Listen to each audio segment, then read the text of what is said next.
여러분 안녕하십니까? CBS 토론입니다. 최근 지속 가능성에 대한 고민이 사회 전반 모든 분야의 중심에 자리 잡고 있습니다. 그중에서도 저출생으로 인한 인구 감소 현상은 가장 서둘러 대응해야 하는 주제 중 하나로 꼽히는데요. 오늘날 대한민국은 OECD 국가 중 출생률이 최저이죠. 가장 빠른 속도로 출생률이 감소하고 있기도 합니다. 2022년 말엔 합계 출산율이 0.7% 이하로 떨어질 것이란 예측도 존재하고 있습니다. 이와 관련해서 여러 비관적인 전망이 쏟아지는 가운데 저출생 현상의 원인과 대책, 그리고 나아가 한국교회의 역할이 무엇일까 한번 짚어보는 시간 마련했습니다. 오늘 이야기 나눠주실 두 분 패널을 모셨습니다. 먼저 이화여자대학교 호크마 교양대학 김혜령 교수님 나오셨습니다. 안녕하세요. 네. 교회개혁실천연대 기수경 간사님 나오셨습니다. 안녕하세요. 네, 두 분 자리해 주셔서 감사합니다. 우리 김 교수님은 윤리학자이시기도 하고요. 또 자녀가 있으신가요? 네, 딸 하나, 고등학교 1학년 딸이 있습니다. 네, 그래서 윤리학자 입장에서 또 따님을 키우시는 엄마의 입장에서 말씀해 주시면 될 것 같고요. 자녀분이 있으신가요? 예, 저는 세 자녀 키우고 있고요. 네. 큰아이가 대학생, 중학생, 고등학생, 중학생 세 자녀 키우고 있습니다. 네, 알겠습니다. 그런 얘기들 좀 편안하게 얘기해 네. 주시면 감사할 것 같습니다. 먼저 오늘 저희가 저출산이란 표현 대신에 저출생이란 표현을 이제 쓰고 있는데 그런 용어에 대해서 간략하게 설명 부탁드릴까요? 네, 이 두 단어는 일반적인 관점에서 우리가 한 아이가 어머니 몸에서 태어나는 하나의 사건에 대해서 사실은 하나의 사건을 바라보는 두 관점의 차이에서 나오는 개념이라고 할 수 있는데요. 그 단어가 한자어로 쉽게 이해할 수 있듯이 출산이라는 개념은 여성의 관점이고요. 여성의 관점에서 아이가 태어나는 관점을 이제 말하고 출생이라는 것은 아이가 세상에 나오는 관점을 이제 이야기합니다. 그런데 이 용어에 대해서 문제를 제기하는 것이 처음에는 여성계에서 이 용어에 대한 정리를 좀 요구를 했었는데요. 그 이유는 뭐냐면 2000년대 이후로 아이들이 급격하게 적게 태어나게 되었는데 그것이 이제 여성의 사회지출과 맞물리는 현상으로서 우리 사회에서 이제 이해를 하고 그래서 여성이 아기를 낳는 인간 기본으로서의 어떤 의무를 제대로 수행하지 않았다라는 어떤 그런 비난들이 여성들에게 이제 집중적으로 쏟아지게 됩니다. 그러나 여성들의 관점에서는 할 수 있고 해야만 하는 이야기들이 굉장히 많거든요. 이런 관점에서 아이를 낳는 일이 여성만의 문제가 아니라 한 가족의 한 양부모의 문제이고 한 가족의 문제이고 또 우리 사회 전체의 문제라는 것을 부각시킬 필요가 있다라는 어떤 그런 관점에서 출산이라는 말보다는 출생이라는 말을 써야 한다고 하였고 그것에 이제 출산율이 높지 않은 것을 이제 저출산이 아니라 저출생이라는 용어로 불러야 된다라고 이제 주장을 하고 있죠. 우리 기수경 간사님께서는 최근에 이렇게 제기되고 있는 저출산, 저출생 이런 문제에 대해서 주변에서나 좀 생각해 보실 기회가 있으신가요? 네, 뭐 아까 말씀드렸듯이 저는 세 자녀가 있고 또 아이러니하게도 제 주변에는 다자녀 가정이 되게 많아요. 그래서 어디가 저출생이지 싶을 정도로 주변에 가족들이 많은데 근데 뭐 확실히 그 주변에 아이들 학급수 줄어드는 것들 보거나 그리고 주변에서 정말 그 아이가 없어서 걱정하시는 분들 이런 분들 많이 보는 거 보면서 저출생 문제가 심각하구나. 그리고 뭐 사회적 저희가 뭐 꼭 이 저출생 문제 자체만 아니어도 뭐 저희가 경제 문제, 뭐 사회 문제 여러 가지 문제를 할 때마다 항상 그 다 원인으로 저출산 문제를 얘기하고 있잖아요. 그래서 뭐 어쨌든 되게 심각한 사회적 문제다라는 건 공감하는 것 같습니다. 학급수에서 뭐 친구들이나 뭐 동료 자체가 없어지는 것도 피부로 느끼시는 거고 그리고 언급하신 대로 저출생이 이렇게 여러 가지로 문제가 된다고 하는 부분에는 경제적인 이유 말씀하셨는데 얘기를 들어보면 이제 굉장히 사회적인 큰 혼란을 야기할 것이라고 보는 게 인구의 어떤 감소라고 이제 보더라고요. 그래서 그런 부분에 대해서도 좀 문제가 되나요? 그럼요. 기본적으로 자본주의 시스템 안에서는 생산과 소비를 할 수 있는 인구가 굉장히 중요하고 그렇기 때문에 단순히 어떤 정치 공동체로서의 국가가 그 국가의 운명을 이제 유지하기 위해는 시장 경제 시스템 안에서는 생산하고 소비하고 또한 또 하나의 세대가 나이 들었을 때 이제 대부분의 국가들이 민주주의적인 국가들이 가지고 있는 이제 연금 시스템 이런 것들이 새로운 세대에 의해서 지탱되고 있잖아요. 그래서 그런 문제들로 인해서 국가의 운명이 이제 위험하다라는 이제 관점들이 이제 많이 존재하지요. 하지만 저는 이 문제에 대해서 이게 한국적인 특수적인 상황이라는 것을 좀 우리가 알고 논의해야 될 필요가 있다라는 생각이 듭니다. 지금 전 세계적으로 세계 합산 출산율은 2.3%가 작년 기준으로 되고 있습니다. 전 세계 인구는 인구학자들이 예상하건대 앞으로 늘 것이다라고 이야기를 하고 있어요. 심지어 OECD 같은 경우도 평균 1.59%의 출산율을 보이고 있는데 유독 한국만 0.81%, 그다음에 내년에는 이제 0.7% 미만으로도 내려갈 것이다라는 이제 위험에 대한 이제 이 결과로 되면 50년 후에는 한국의 인구 구조가 반 이상이 고령이가 일을 하기 굉장히 힘든, 생산하기 굉장히 힘든 고령 인구로 이제 들어갈 것이다라는 이제 위기 의식이 이제 있죠. 그러나 이제 나중에도 더 이제 구체적으로 말씀드리겠지만 아이가 적게 태어난다는 것은 이제 지금 우리가 걱정하는 것은 한 민족, 그다음에 한국 민족, 그리고 대한민국 국가적 관점에서 이것이 문제가 되는 것이지 전반적으로 기후 위기가 세계의 어떤 운명을 좌우하고 하는 이런 시점, 그리고 전 세계 부가 불공평하고 또한 노동자나 난민들의 이동이 전반적으로 이제 요구되는 이 시점에서 대한민국이 한민족으로서의 인구가 줄어드는 것 혹은 대한민국 국민의 인구가 줄어드는 것의 문제는 어떤 의미에서는 지역적일 수 있다.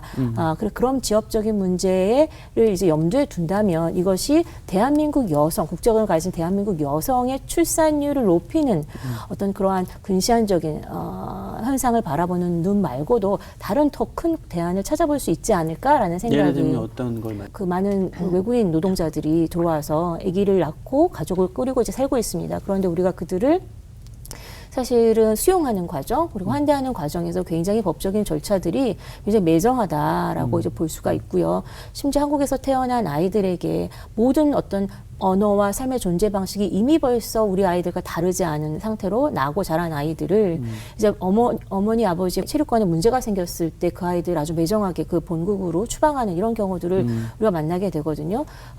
그럴 때는 이제 사실 많은 선진국들이 보여주고 있는 다문화 포용 정책들 이런 것들과 상대적으로 반대로 가고 있다. 이런 지적이나 관점에 대해서는? 네, 사실 저도 매우 적극적으로 동의하는 바거든요. 그러니까 저희가 그러니까 항상 뭐 교육의 문제, 경제의 문제를 하면서 우리 앞으로 뭐 소비할 경제 인구가 줄어든다라는 걸 인구 절벽에서 가장 큰 문제로 삼고 있잖아요. 네.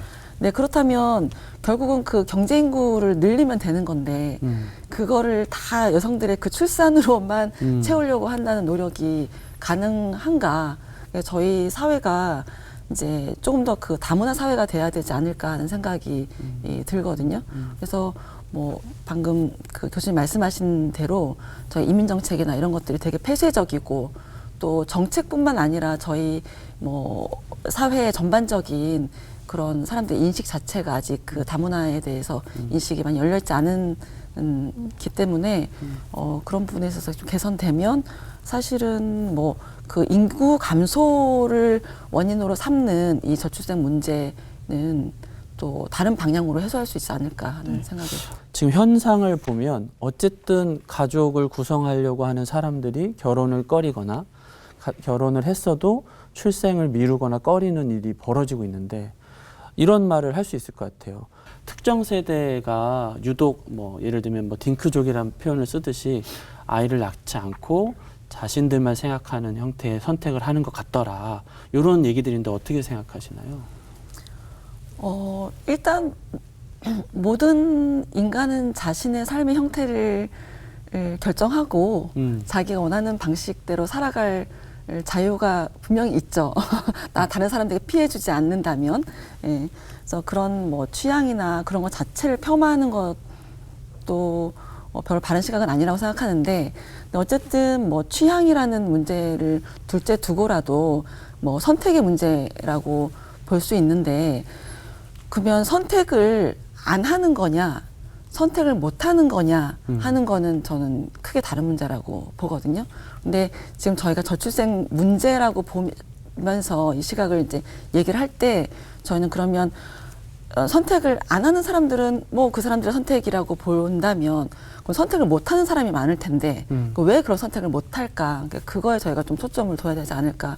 저는 이 저출생 문제에 아주 밑바닥에 깔린 근본이 저희의 우리나라의 지나친 경쟁 사회가 아닐까, 경쟁 사회 산물이 아닐까 하는 생각이 들어요. 그러니까 저희 큰아이도 대학생인데 요즘 대학생들 놀지 않고 엄청 바쁘거든요. 공부하느라고 엄청 바쁘고 또 막상 이제 취업 준비에 들어가게 되면은 또 엄청 바쁠 거예요. 그렇게 열심히 공부해서 대학 가서 또 취업 준비해서 자기 취업을 하고 또 뭐 대학이 아니라 또 자기 나름대로의 어떤 자아 실현을 위해서 엄청난 노력들을 해왔을 거 아니에요. 그러니까 그런 노력들을 해서 얻은 뭐 자아 실현의 장들 아니면은 직장들 이런 것들을 그 유지하기 위해서 또 우리 사회가 얼마나 그 많은 경쟁을 뚫고 그런 자리를 유지해야 돼요. 근데 그렇게 힘들게 얻은 그 어떤 자리, 꿈들 뭐 이런 것들을 결혼이라는 것들이 사실 우리나라에서 너무 많은 것들 다 포기하게 만든다. 더구나 그 출산이라는 것을 선택하는 거는 너무 많은 걸 포기하게 만든다.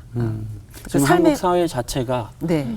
생존이 지금 가장 큰 상황인데 맞습니다. 네. 여기서 아이까지 낳아버리면 내가 너무 감수해야 될 게 많다. 네, 교수님. 네, 저도 굉장히 중요한 지점을 말씀해 주셨다고 생각하는데 포기하는 그런 지점들에 대해서 우리가 같이 고민을 해봐야 되는데 그게 이제 이 새로운 MZ 세대 혹은 청년 세대들의 어떤 이기적인 선택이다라고 공격하는 것은 굉장히 위험하다. 왜냐하면 이 기성세대, 특정 세대, 그러니까 현 세대의 젊은 청년 세대의 어떤 선택이나 취향은 기성세대가 만들어낸 정치적, 경제적, 교육적 토양 안에서 만들어진 그들의 취향일 수 있다. 이제 그렇기 때문에 그 안에서 엄청나게 말씀하신 경쟁이나 어떤 자신의 어떤 삶의 어떤 성취를 이루는데 큰 어려움을 겪었던 사람들이라면 또 다른 세대를 희망할 수 있을까라는 면이 하나가 있고 또 하나 우리나라가 진짜 청년들에게 사람을 사랑하는 것이 우리가 또 종교적으로 사람을 사랑하고 같이 한 가정을 이뤄서 또 가정을 이루지 않더라도 한 아이를 낳아서 책임지고 삶을 헌신하는 것이 정말로 보람이 있는 일이라고 젊은이들이 느낄 수 있는 그런 토대를 제대로 만들어줬는가. 사랑이 정말 좋은 것이라고 느낄 수 있도록 해줬는가가 이제 있고요. 또 여성주의적 관점에서 굉장히 중요한 점이 있는데 많은 분들이 아까 말씀하셨듯이 어떻게 그게 선택일 수 있느냐, 어떻게 아이를 포기하느냐. 여성들은 굉장히 이기적이라고 이제 말을 하는 경우들이 있는데요. 제가 역으로 이런 질문을 드릴게요. 한국의 많은 남성들이 5, 60대에 은퇴를 하시고 나서 그때 느끼는 좌절이 굉장히 크잖아요. 그 좌절을 제가 한나 아렌트라는 정치학자의 개념을 좀 가지고 설명을 해보면 인간은 학자는 뭐라고 말하냐면 인간의 기본적인 조건은 인간이 사적 존재이면서 공적 존재로서의 양 날개를 균형 있게 갖추었을 때 자기 존재를 찾을 수 있다라고 말을 하거든요.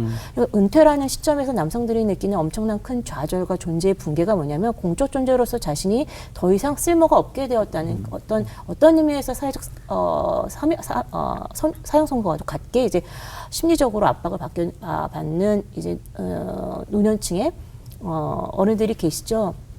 그러한 같은 충격을 20대, 30대 여성들이 결혼과 출산을 통해서 받을 것이라는 엄청난 공포에 시달리고 있다. 왜냐하면 이 청년 여성들은 어렸을 때부터 성평등하게 자랐기 때문에 어느 누구도 어떤 것을 놓고 너의 그렇죠. 공적인 어떤 활동들과 관계 맺음을 포기하도록 그렇게 상상하면서 자라지 않았던 세대입니다. 네. 그런데 아기를 낳는 것도 굉장히 행복하고 삶에 굉장히 배우는 일, 또한 또 종교적으로 기독교적으로 굉장히 축복임이 분명하지만 그렇다고 해서 공적 존재로서의 자신의 존재의 어떤 틀을 잃는다는 것이 그렇게 쉬운 일일까? 그게 단순히 이기적이라고 여성들을 공격하는 것으로 네. 가능할까라는 생각을 하게 됩니다. 저희가 정책적인 얘기로 좀 넘어가려고 하는데 저출생 문제가 지금 어제 오늘이 얘기가 아니고 굉장히 오랫동안 제기가 됐고 정부에서도 약 15년간 380조, 작년 한 해 한 50조 정도의 50억인가요? 50조 정도의 예산이 들어갔는데 그럼에도 불구하고 저출생 현상은 개선이 안 되고 있단 말이에요. 그러니까 이런 제도적인 측면도 있겠지만 그것이 효과가 없는 이유는 뭐라고 생각하시나요?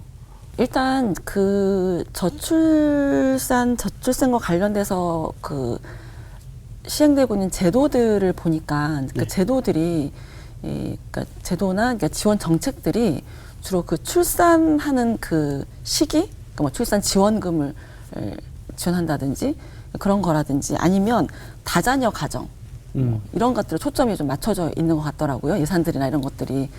그런데 뭐 사실 아까 저희가 이제 경제 어떤 그 뭐 양육비나 이런 부분만 살펴보더라도 출산할 때 출산 지원금을 받는 것으로 내가 아이를 선택하겠다. 아이 낳는 걸 선택하겠다고 하는 사람들이 과연 있을까요? 그러니까 쉽게 말해서 네. 그거 받겠다고 네. 직업이라는 걸 다 포기하고 자기 인생을 이렇게 거는 사람이 사실 있을까요? 그래서 그렇지 않고 이제 정말 중요한 거는 그 개인이 아이를 낳는 선택이 얼마나 그 소중하고 또 중요하고 그리고 이 사회적으로도 너가 정말 중요한 일을 감당하고 있다라는 그런 그 메시지가 그 사람들한테 와야 되는데 지금 아까 앞에서도 말했듯이 우리가 그런 메시지를 못 받고 있는 거라는 게 큰 문제인 것 같고요. 그리고 일단 아까 뭐 지원금 얘기 나왔지만 저희 그 젊은 이제 부부들도 아이를 낳기를 결정하면서 많은 계산들을 하지 않겠습니까? 하면서 당장 그 뭐 양육비 그리고 또 우리 아까 뭐 경제사에 얘기했지만 또 가장 큰 우리나라의 교육 문제가 있잖아요. 그러니까 아이들을 그 교육시키고 하는 그럴 때 얼마나 많은 뭐 공교육뿐만 아니라 사교육비 소위 이게 계산이 안 나올 것 같은 거예요. 그러니까 그게 계산이 안 나온다는 말이 그렇긴 하지만 어쨌든 예. 그래서 아니요, 제 생각에는 오늘 이거 보시는 분들이 네. 다 무슨 말씀인지 알고 네, 너무 네, 잘 네. 이해하실 것 같아요. 네. 교수님 어떻게 보세요? 네. 굉장히 중요한 지적이라고 생각해요. 그리고 이제 380조가 쓰였다고 하지만 15년간 굉장히 많은 돈처럼 느껴지지만 실제로 그 조세 그 집행 전문가 국가 재원의 전문가들은 380조를 뜯어보면 실제로 그게 출산과 양육에 직접적인 연결되는 그 돈은 굉장히 제한적이다. 실제로는 여성만 다 들어가면 아이만 들어가면 다 거기에 연관된 예산으로 광범위하게 잡아놨다. 그러니까 실제로 돈은 그렇게 많이 쓴 것 같지만 우리 주변에서 제가 국가의 도움을 받아가지고 아기를 낳고 참 이런 게 없잖아요. 그러니까 도울 때 확실히 많이 오랫동안 지속적으로 도와야 되는데 근데 이제 전반적으로 부동산 경제를 이렇게 올려놓고 또한 교육열을 가장하여서 한국에 정말 목숨을 건 도약을 해야 할 정도의 경쟁 사회를 만들어 놓은 이러한 어떤 정책적 또한 정치적 선택 속에서 과연 한국의 정부들이 이 모든 정부가 그랬으니까 정부들이 정말로 인구를 늘릴 의도가 있는가 정말 거기에 진심이 있었는가라는 것들도 사실은 묻고 이제 싶습니다. 또 하나 문화적인 면도 굉장히 중요한데요. 제가 젊은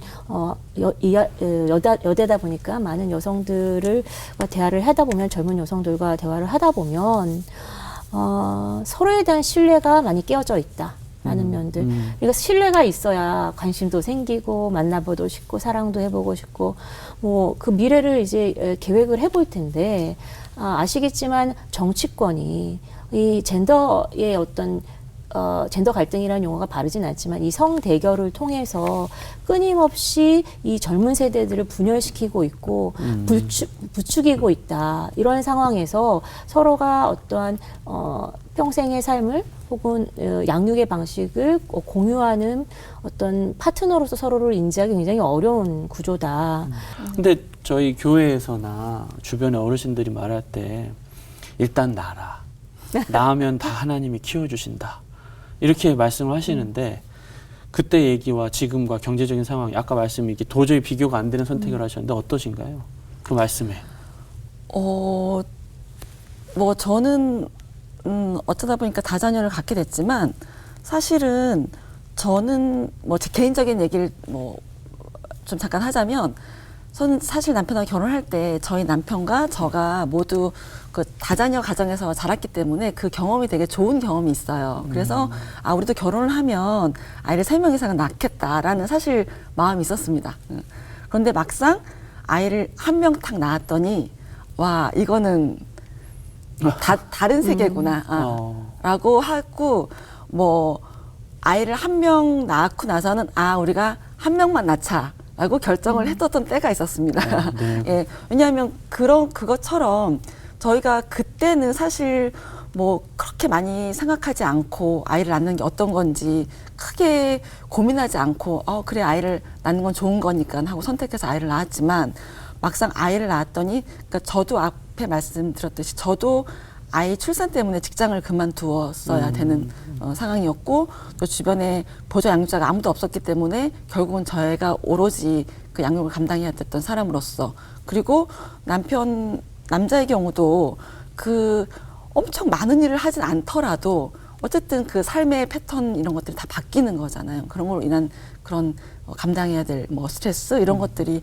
어쨌든 가정에 큰 변화들이 있기 때문에 예, 그런데 과거에 거의 20년 전에도 그랬는데, 지금 아까 우리가 계속 얘기 나눴듯이 지금은 그때보다도 더 심한 경쟁 사회, 그리고 어떤 양극화 사회, 그리고 경제적으로 또 기회가 없는 사회가 더 되었잖아요. 그렇기 때문에 그런 걸로 갖는 그 부담들 또 훨씬 커졌지 않았을까. 출산을 얘기할 때는 이제 막 이제 결혼을 하고 뭐랄까요? 아이를 어떻게 키우지? 어디다 맡기지? 이런 문제가 더 진짜 이슈 같은데 네네. 그런 부분은 어떻게 보시나요? 저는 이제 저희 아이를 프랑스에서 나서 유학 기간에 프랑스에서 나서 한 4세 정도까지 프랑스에서 키웠고 있던 것 같아요. 네. 잘 아시겠지만 프랑스는 현재 출산율 1.83%로 평균 우리 한국 여성들보다 1명의 아이를 더 많이 출산하고 있는 나라이고, 굉장히 출산율이 낮았다가 어느 정도 선방한 유럽의 제 첫 번째 국가 중에 하나로서 우리가 이제 출산율을 높이는 방법을 고민할 때 많이 들여다보는 국가입니다. 제가 2006년에 출산을 했기 때문에 가장 그때 경험을 했던 걸 좀 나눠보자면, 아기를 임신하고부터 거의 전 기간의 의료비가 다 무료입니다. 제가 출산하고 나오는데 아무런 계산을 하고 나오지 않았어요. 여기서 중요한 것은 제가 한국 국적에 물론 공식 허가를 받은 체류하는 여성이었지만 모든 의료비가 이제 무료였고, 심지어 제가 약간의 지병이 있었는데 그것에 대한 의료비 지원까지도 일괄 다 이제 되었다는 점이 중요할 것 같고요. 그 이후로 아이가 태어났을 때 아이가 프랑스 국적으로 태어나지 않았음에도 불구하고 주거비 보조가 증가하였고요. 그 다음에 아동 수당이 이제 나오게 되었어요. 그래서 저희가 유학생활로 월세를 살고 있었는데 그 저희 둘 앞으로 나오는 그 학생 주거비하고 아이 주거비, 그다음에 아동 보정 수당을 합치니 저희 월세가 다 해결이 되었습니다. 월세가 해결이 되고 좀 남을 정도였는데요. 아이가 둘, 셋으로 넘어갈수록 그 지원책은 더 강화되고 더 지속됩니다. 그런데 우리처럼 뭐 6개월, 1년으로 되는 것이 아니라 기본 3년으로 이게 되고요.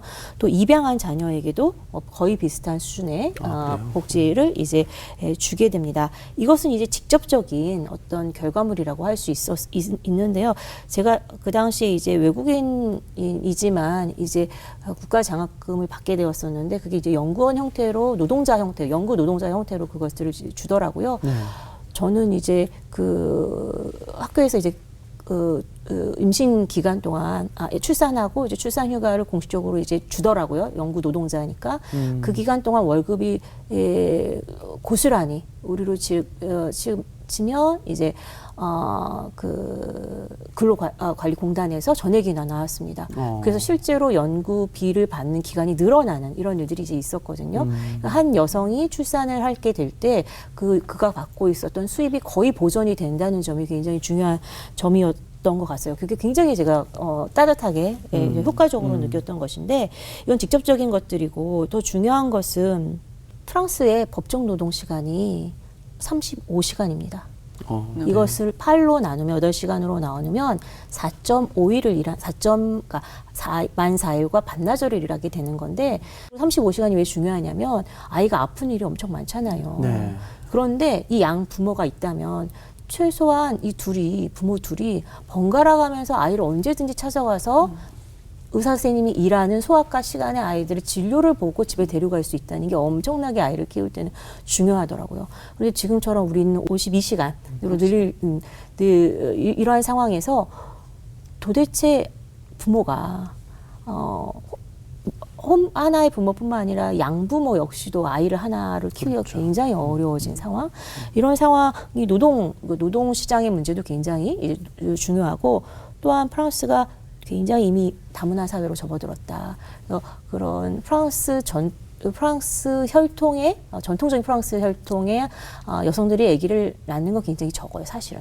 그런데 이민자들이 굉장히 아이를 많이 낳아줌으로써 그 사회가 어떤 인구의 유지에 굉장히 큰 도움을 받고 있다. 그러기 위해 여전히 차별적인 요소들이 많은 사회이긴 하지만 굉장히 다문화 수용적인 정책들을 펼치기 위해서 굉장히 노력하고 있다라는 점을 우리가 좀 상기해야 될 필요가 있겠습니다. 저희가 묻고 싶은 질문이 너무 많은데요. 지금 시간이 앞에 요 얘기들 하느라고 많이 이제 해가지고 조금 건너뛰어서 그래도 교회가 우리 이 가장 중요한 인구 문제라든가 출생률 문제를 어떻게 하면 좋을까 하면서 이제 한쪽에서는 출산 돌봄 캠페인을 하고, 그 다음에 이것에 대해서 뭐 적극적인 관심도 갖고 긍정적인 평가도 하고 노력도 하지만, 또 한편으로는 좀 이런 시각만은 좀 부족하지 않나 하는 그런 얘기도 있는 것 같아요.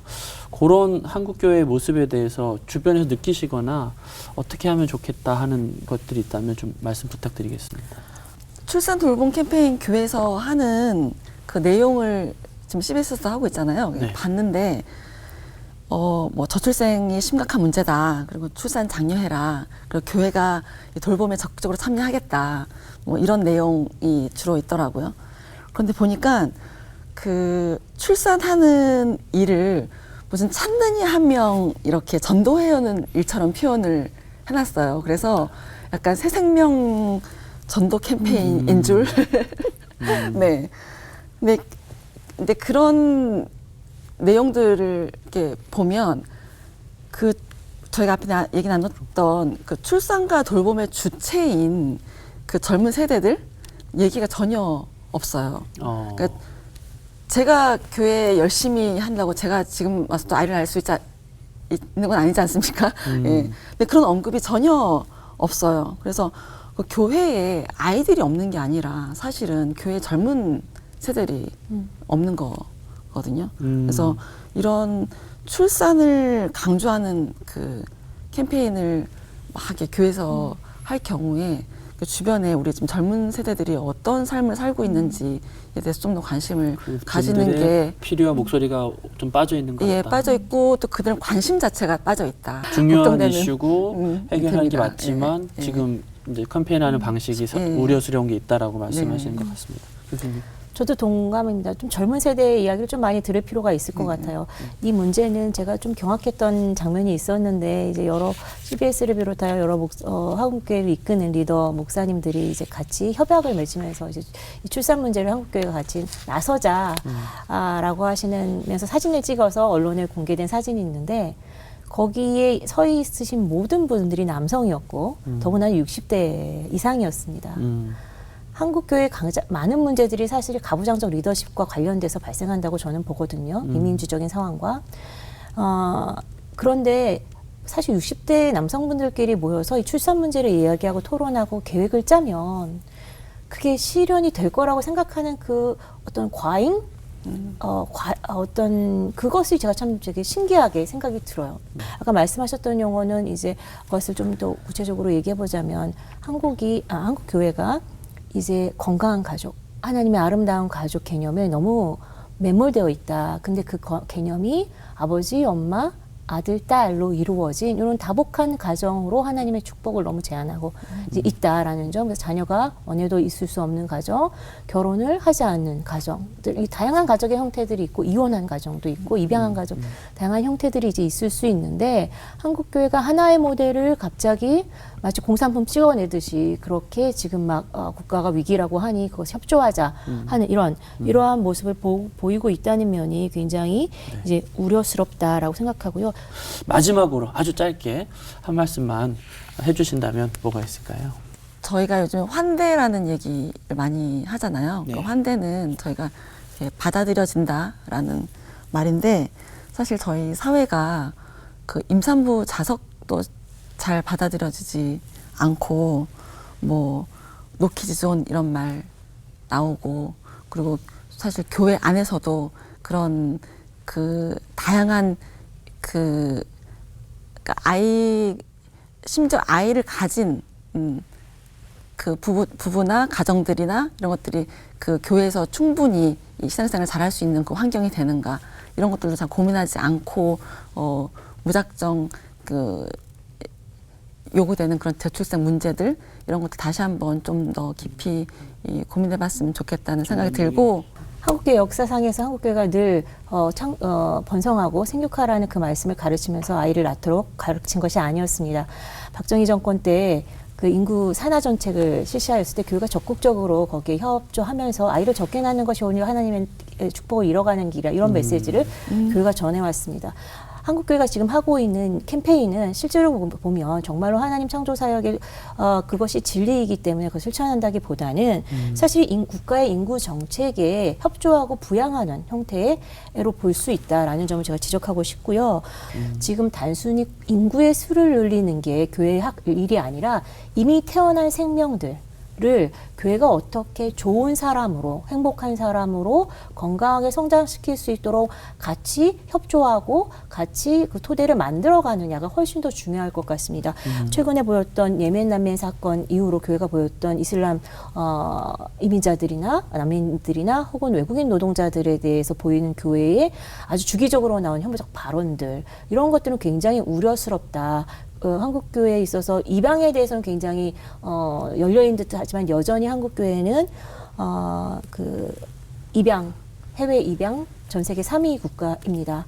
또한 보육원에서 부모의 보살핌 없이 사회로 나오는 이 청년들을 돌봄의 구조가 아주 너무나 빈약하여서 이 아이들이 정말로 어떤 비극적인 상황에 처해서 우리를 굉장히 슬프게 하는 경우도 최근 뉴스에서 등장하고 있습니다. 교회가 보살펴야 되는 것은 사실은 이미 태어날 생명을 하나님의 어떤 사랑과 창조의 관점에서 어떻게 보살펴 나가느냐 청지기 사역으로서의 역할이 남아있지 않을까라는 생각을 합니다.